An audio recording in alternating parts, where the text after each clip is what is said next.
Okay, hello. So the session that we're going to do today is I pitched as being about making shells. Now that's slightly untrue. It could be that you use the idea of shells or you use the idea of seed pods, similar kinds of things. They're kind of small objects. We can make them simply with a ball of clay or with the basics of a pinch pot, which we've learnt before, but I will go through again.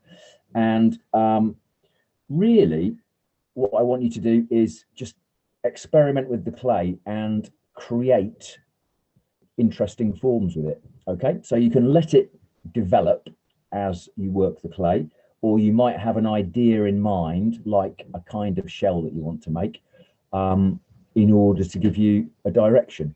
What I will do is I'll show you some different examples, and hopefully that will give you some inspiration and get you started. Okay, so the first thing I'm going to show you is the page that I posted on the WhatsApp group, which is a kind of a diagram of different things that can be made from a ball of clay. Okay, so I'll show you that. Roll it back far enough. So there's a ball of clay in the middle. The shapes around the inside, there's a kind of a pear shape, there's a pinch pot, there's a donut, there's a kind of carrot shape or a sausage shape. All of those are really simple shapes that can be made from the ball of clay. And then on the outside, if you work kind of outwards, and I'm afraid this looks like I'm completely silly because I can't do it, but my finger, the screen is showing the reverse of what I'm actually doing. So it looks like I don't make any sense. So we start with a ball of clay, we make a pinch pot, and then we can make this pot, etc., etc. Okay, so it just gives you an idea of how you can take your ball of clay and make all kinds of different shapes. And here are some of those shapes. There's the little pot with the kind of almost cilia-like fins on it, almost like a part of a cuttlefish maybe. There is the kind of round seashell, one of the trickier ones. There's a simple kind of seashell, and that one's been glazed on the outside to give it a really nice metallic sheen. There is a pot with 3 holes in the middle, not 1. And then this one didn't appear because I couldn't draw it, but this one is basically, it's got a kind of spiral shape that goes all the way around both sides. It's got a bit squashed on one side. Okay, so we start with a ball of clay, and as per usual, we want to make a ball of clay that's about the size of a tennis ball. So if you've got slightly less clay, like I know Liz has got slightly less clay, so she's not going to make something quite this size. She might make something a bit smaller. That's roughly the kind of size. Basically, it feels good in your hand. Okay, it's a good hand size, and if it's too big, you just pinch a bit off. And you might want to make, to start with, several of these. Okay, so I'm just going to pause the camera and make 3 or 4, and then I'll pick up the recording. Okay, so I've miraculously made 4 balls of clay, and what I'm going to do with them is make different objects with them. Okay, so the basic technique that we've done before is to do a pinch pot, so I'm going to start with that, and then we kind of know where we are. So if you've got several balls of clay, you can make several of these objects, or you can make one, and then maybe another time you can watch the recording again to make other things. Hopefully my camera is not going to wobble too much. The table is wobbling quite a lot, but the camera is attached somewhere else. So I've got my ball of clay, and I've got it in my hand, and what I'm going to do is I'm going to push my thumb up until the first joint into the ball of clay. Okay, If you've got long fingernails, you're not going to like this because it gets under your fingernails. And I'm only going as far as that kind of joint. Okay, yeah. And then with your fingers on the outside, you're just going to lightly pinch that and turn it and pinch it and turn it. Okay, so if you remember, we've done this the first kind of session when we made our first ever pinch pot. And this technique is called making a pinch pot, or sometimes it's called making a thumb pot. And so people say, so archaeologists say, this technique it goes back thousands of years. I can't remember now whether it's 10,000 years or 15,000 years, the first examples of clay made by humans, pots and pottery, but it goes back many thousand years. And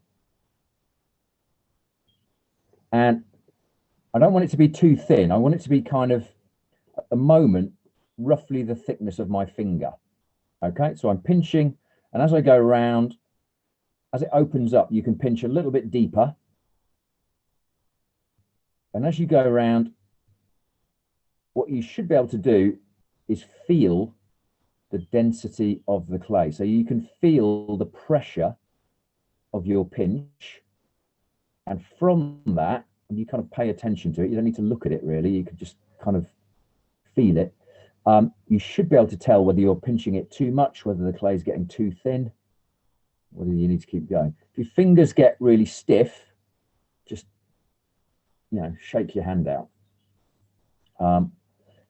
Those of you that have done this before will be getting used to it now. Those of you that haven't done it much, stop the recording. How's everybody getting on? Does anybody need extra time to finish that off? I'm just aware that some of the kids might be struggling to do that, or they might be quite happily doing their own thing in the background. Are they, Sharon, Felix and his sister okay back there? They're all good. Great. Jason, mine collapsed, so I'm just going to start again, but feel free to go on. Okay. So yeah, I had exactly the same problem with mine as well. It sort of went there, so it's back in the bag, and I'm going to do another one. I think, in a way, to be honest with you, that's one of the reasons that when I'm at school, I teach this, is that actually I want people to push it too far and get a sense of where is that point at which you can't go any further or you shouldn't go any further. So that's okay. What I'm going to do is create a different shape of seashell, and I'll just do 3 or 4, and you can kind of skip the ones that you're unable to do because you're finishing a previous one, but we'll have them all on the recording. Okay, so I'll start our recording again. Just check the chat. Yeah, okay, Liz, 12 hours later you got the bug. Okay, it's all good. Daz dries out super quickly. Yeah, I thought it might. I'll send you some clay, Liz, and that'll solve the problem for next time. All right, so these are the last 2 things that I'm going to show you. And this is, as you'll notice, it's a different colored clay. So this is terracotta. The orange fire turns a nice orange or pinky kind of color. This is buff clay, so it starts off in gray, and when it's fired it goes this lovely kind of creamy color. And in theory, buff clay is a better quality of clay, certainly more expensive. It's like £7 a bag rather than £5 a bag, which I suppose is almost half as expensive again. And you know, at the end of the day, in terms of what we're doing, I don't think we're going to notice much of a difference. So I'm going to use this anyway, the terracotta. So this shape was inspired by seed pods, actually, and it started off as a ball of clay. And I just thought, well, what would happen if I didn't do 1 hole for a pinch pot? What happens if you do several holes? And you could take this idea even further and you can make a lotus head, which has basically got lots and lots of holes in it. So what I'm going to do is I'm just going to take my ball of clay, and I think what I'll do this time is I'm just going to flatten it a little bit. So I'm going to pinch it from the sides. I'm not going to make a hole in it. So I'm just kind of flattening the clay into a disc, let's say. It's not a donut because it doesn't have a hole in the middle. It's kind of a disc shape. Or a patty, to give a hole-based reference. Somebody told me recently that the only place in the country where you can buy fried potato is Hull. And when I grew up in Hull, and Liz will probably know this, you used to be able to buy patties from the chip shop. So if you were a potato obsessive, you could get chips and a patty. But patty is essentially it's mashed potato in the form of a burger. So I've made a patty or a disc. And what I'm going to do with that is I'm going to make a, well, I might make a lotus head out of it, actually. So this is going to be a bit of a trick. So what I need to do to make a lotus head is to pull some of the clay, to extrude some of the clay. So I'm going to kind of squeeze it from the sides, and I want to pull up a stalk from it. Now, if you haven't got this far and you're doing this shape, what you could do is you could do this in the reverse order. You could make the kind of shape that we had before, the kind of pear shape, and then you could pinch around the stem of the pear to make your patty. So it's kind of like a mushroom is the other classic thing that all 5-year-olds love to make in clay, I've discovered over the years. So I'm kind of making that kind of shape. So I've made a patty on this occasion, and now I'm squeezing the top surface of the clay towards the middle with the tip of my thumb to make the stalk. Okay. Not necessarily the most effective way of doing this, as I've said, but it works. So on one side, I've got a stalk or a stem. So equally, you could imagine this becoming a sunflower, maybe. I don't want to make it too thin because then it gets very weak and it's going to collapse if I try and put it down. I don't particularly want it to be too rough, so I'm just going to smooth it for the time being. Might be nice to put some textures on it later on, but for the time being I'm just going to smooth it out, and obviously this is helping to dry it and stiffen it up as well. And then when I hold this in my hand, I need to kind of keep my hand with my fingers apart, so I can hold it like that, so that that stem sits between my fingers. Yeah, because otherwise it's going to get crushed against my palm. If we can see that, that's not going to be very helpful. So I've made on one side of my patty, I've made the stem, and then what I'm going to now do is turn it over. And there are several ways that you could turn this into a seed pod. So the one that was the original inspiration only has 3. If I want to turn it into a lotus flower, I'm going to need about 15 or 20 little holes in here. And to start you off, you might want to use a pencil, or you could just use your little finger. Okay. And usually there are all kinds of different sequences of dots that you see on lotus flowers. Sometimes there's 1 in the middle, sometimes there's 3 in the middle. So I'm just going to gently press it with the pencil to mark them. And I've spread them out quite a bit because I want to make these bigger, and I am going to use my finger to press into them. So you could use a pencil to get you started, particularly if you don't like the feeling of the clay under your fingernails. And then maybe you could use the pencil a bit more to open it up, or You could use something else. Tends to help if you've got quite short fingernails. And then you can just kind of work out and around. And with a lotus flower head, it's not like when you look at a lot of flower growth systems, that often you find that the Fibonacci sequence is at work in the background. With lotus flowers, I think it's a bit more complicated. Sometimes it is the Fibonacci sequence, which for those of you that don't remember is where you go, you add two numbers together and you've got a chain. So you start with 1 and then you add 1 and then you add the numbers together, the last two numbers. So you go 1, 1, 1 and 1 is 2, 2 and 1 is 3, 3 and 2 is 5, 5 and 3 is 8, 8 and 5 is 13, 13 and 8 is 21, and on and on and on. And you get a spiral.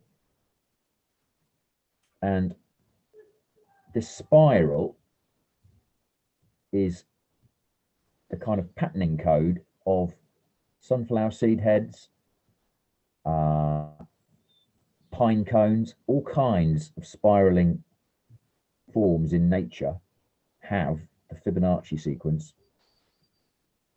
at their base.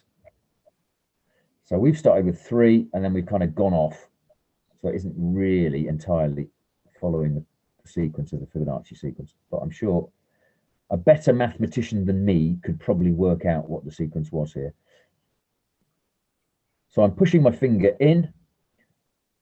All the time I'm thinking about what it feels like. So I don't want to push too far. I might need to turn the clay around.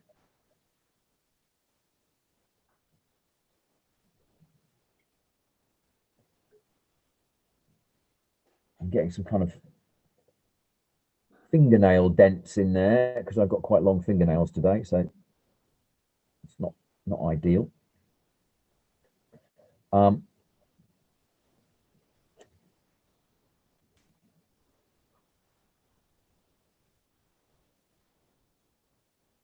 just kind of opening some of them up a bit. You could be tempted to kind of pinch between the walls here, but you'll get kind of a ripple effect, so probably best not to do that. If you want to decorate this, there's some really nice effects that you can create with a pencil.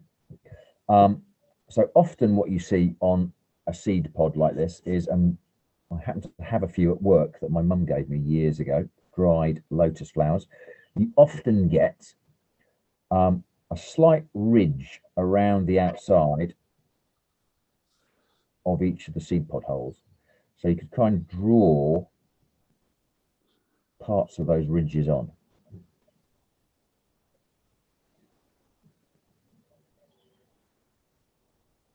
If you do it lightly, you get a really nice effect. It just captures the light. You have to be careful with the little burrs of clay because obviously you're pressing into the clay surface, so you're pushing a bit of the clay out of the way and it's got nowhere to go, so it kind of sticks out. So you want to kind of gently brush those little burrs or lumps of clay out of the way. I must look up and find out what the technical clay making term is for them. And then you can see, yeah, so I've got kind of side lighting here today. You can see that really captures the light quite nicely. And again, this might be something that you want to kind of put it aside. You might be tired, or you might think the clay's too damp. You might want to have a go tomorrow. Do it when the clay's a bit firmer. The magical leather hard is the best thing to have. When your clay is stiff, so it's slightly flexible but not very flexible, it's called leather hard, and that is a really good state for doing decoration and detail.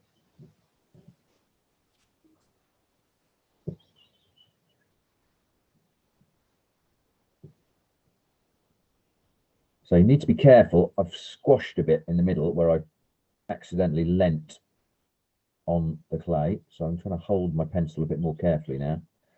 so that I'm not going and leaning on the bits that I've done beautifully well, and then I'll just flatten it out and have to do it again. That looks good. So we've got some little indentations around the seed pod holes, and then a third, well, in fact, a third and a fourth thing you might do, get some other tools. I've got a couple of clay tools here. Now, if you don't have clay tools, you could just use a paintbrush or a cocktail stick or a barbecue skewer, something like that. Something that's quite thin on the side, and you can kind of go around the edge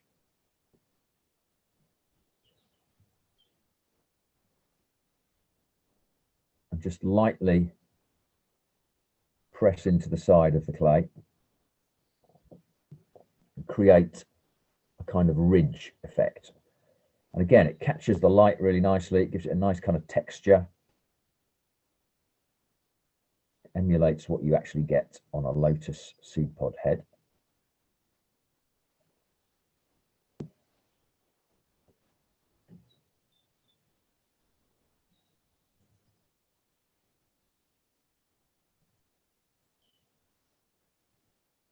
I might kind of smooth part of that. I'm not, because I'm doing it quite quickly. I'm not maybe prepping this as well as I could. I could kind of smooth the sides of it where it's got a bit distorted.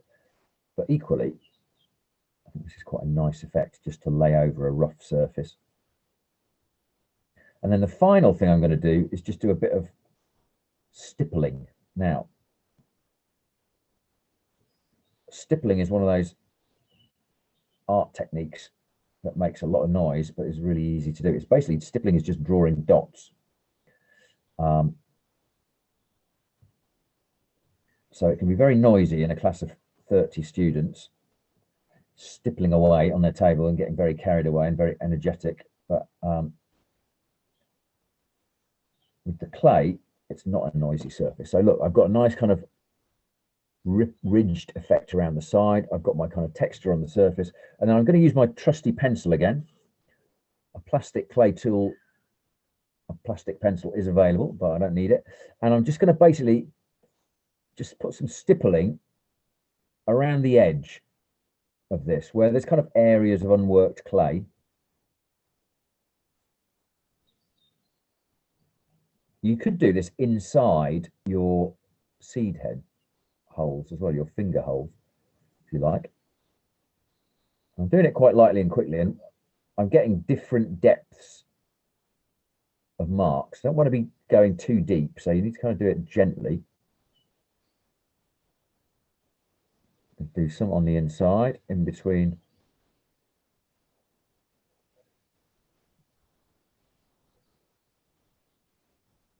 the gaps.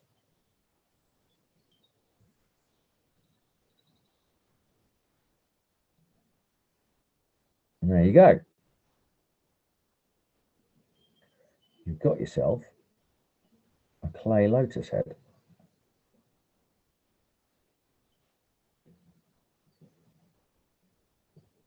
And as you can see, it picks up the light, that low relief texture where you've just kind of put various indentations into the surface of different depths. It picks up the light really nicely, and it's got all those different textures on it. So to handle it, it feels quite pleasant. And again, because we've started off with a ball of clay about the size of a tennis ball, it feels good in your hands. It's the right size for your hands to kind of work with and feel. So there's a lot of things about this that make it quite satisfying to handle. The back of it, if you wanted to go a bit further, you could do kind of stripes on as well. And a good way to do that is to do some full stripes, maybe kind of randomly spaced out from the stem out, and then you can go in between, and eventually you're going to find that you can't go all the way up. So you then do shorter ones,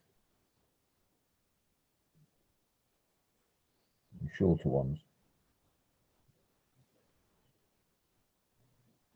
You could do them slightly more wobbly than I've done them, but whatever you do, try and make it kind of consistent. So don't start off straight and then go wobbly. It's going to look a bit strange.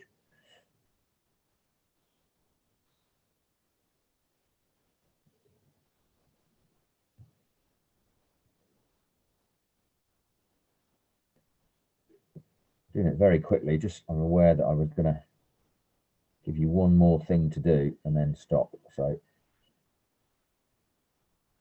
there we go. So we've got a nice texture on the back, textures on the side, textures on the front. And that can just stand on its face until it's dried and hardened. And that one's ready. Okay, I'm going to stop there for a second. Okay, so this is the final thing that I'm going to make really quickly. Try and make sure you can see it. There we go. It's a spiral again, but it's totally made from a ball of clay. So this is about, yeah, it's about the size of a tennis ball, might be a bit big, but I'm going to pinch all of the clay out from the surface. So I think probably it'd be quite good if it's big. Okay, and it's really simple. As you can see on here, there's a spiral that runs all the way around the edge, and then it flips over and it runs through. Now this one, unfortunately, I put it down too quickly when I made this one, and it's flattened. I made one yesterday with some sixth formers, and I took a bit more time over it, and by the time I rested it, it was able to stand up without crushing the bottom. So really, again, it's just an experiment in what you can do with the clay. So you've got your ball of clay, and what you're going to do is basically just gently from the top of it, just make a little pinch, and then you're going to make a little, start to make a circle, and then open the circle out a bit so it doesn't join. And I guess I'm making a spiral basically, aren't I? So I'm making my spiral so that it is about 2 centimeters between the pinch wall and the new pinch wall, or the pinch line and the new pinch line. And I'm kind of squeezing the clay towards itself to make my coil, and it will naturally kind of sort itself out as you go round. There's a weaker bit there I need to sort out. You'll get to a point where you need to kind of turn it over. So I've made one side of it quite quickly. I'm going to work it a bit more than that in a second, but now I can kind of turn it over. Just try and find a way to hold this underneath so that your fingers, maybe you've got one finger in the middle on the top, and then 2 fingers sat between the curls, between the ridges. And then I'm just going to kind of keep pinching it on the bottom now. So I've turned it over, and as you kind of go around, it will naturally, you can see where it needs to stop. So you just kind of keep going around into the middle.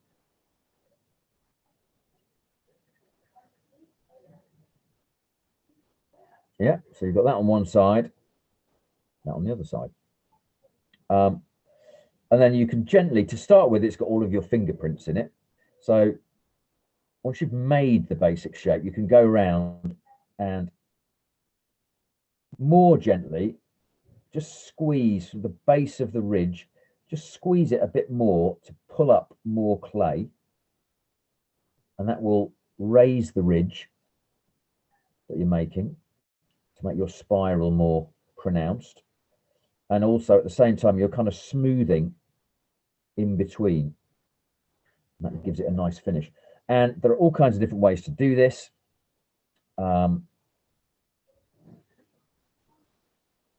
Things that you can do with it to make it more distinctive and more yours. You could pinch the ridge out more and more. Obviously, there's a point where it's going to start splitting. So you need to be thinking about that, whether you want that, but it could look quite nice. Another thing that you can do is as you pinch it, you could kind of put a wave into it. So you pinch it quite a bit. And you're pinching away from the body of the clay ball, so it's going to quite happily keep pinching outwards as long as you're adding clay at the base all the time and thinking about how you're holding it.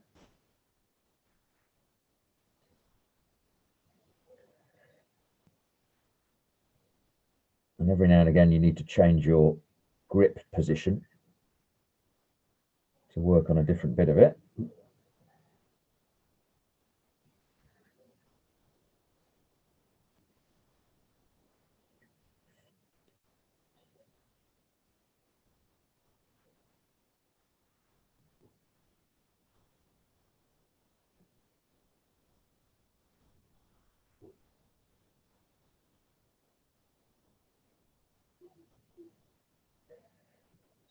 And the more carefully you work it, the nicer the finish becomes. So you could put a slight curl into the wall or the ridge. The only issue with that is at some point, the curl of the ridge has to flip over. So you can kind of curl it downwards and around. But I guess at some point it's going to want to curl back the other way so that on the other side it makes sense as well.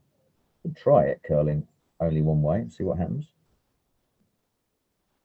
Maybe it makes sense. Or another thing that you can do is just with your kind of three fingers. So my thumb, my second finger on the bottom, and my index finger, I think that is, isn't it, on the top. I'm just going to pinch a series of little kind of ripples into the wall. So you get a kind of rippling effect, a wave effect around the side.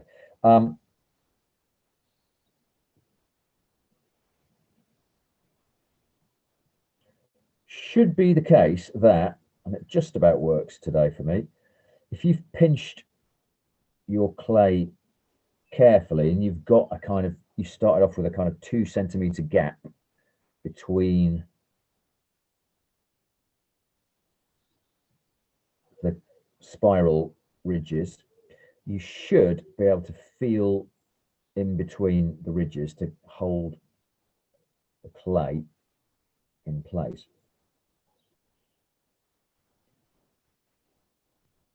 Okay, where does that stop there?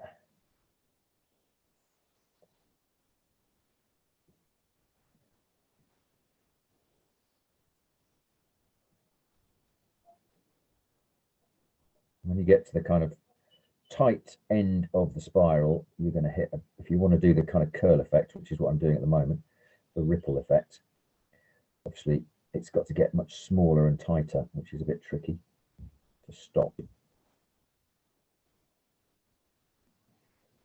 Okay.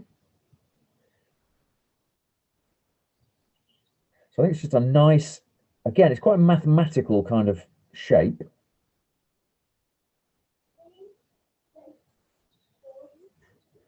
There's something very pleasing about it, and it makes itself quite easily, which I think is one of the things that's pleasing about it. It's always good when something falls into shape on your first attempt.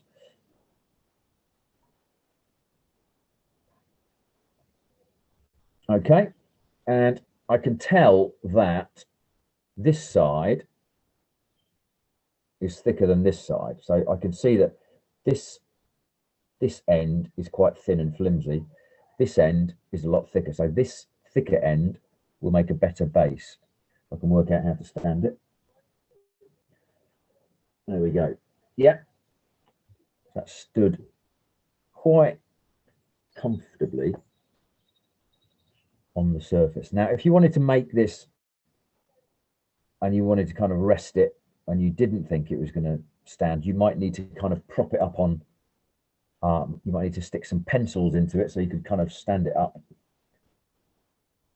on stilts. 3 would be the minimum number. So I've got 3 stilts underneath. I'll try and position that so the camera can see it.